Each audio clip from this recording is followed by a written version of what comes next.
noita sokureva kweshoko ndo vakavakira padombo.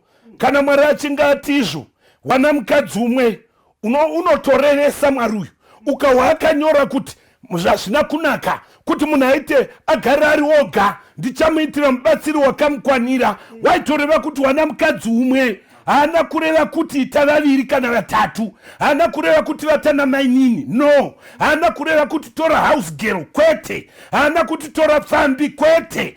Kana Mwari ati ita murume umwe, haana kureva kuti vatana baba munini kana nasekuru. Unotoreva murume umwe, nyangwe akaenda Joni umumirire, nyangwe akaenda America umumirire, kusvika muchato wagugwa. Kana pasina waita nzenza, nyangwe ukawa kuti wakarovora, vakakomboregwa vanomira nomurume umwe nomukadzi umwe. Bhaibheri shoko raMwari kana rati ita mukadzi umwe, anotimira naiyeye, ude iyeye, nyangwe akakunyima bonde, mirira iyeye, usaita upombwe. Umude yakadaro, achigona kubika, asingagoni, mude yakadaro, mude ari mukitchen, mude ari mugarden, mude ari mumunda, chero achifamba, nyangwe akatsamwa, shoko raMwari rinoti ida iyeye.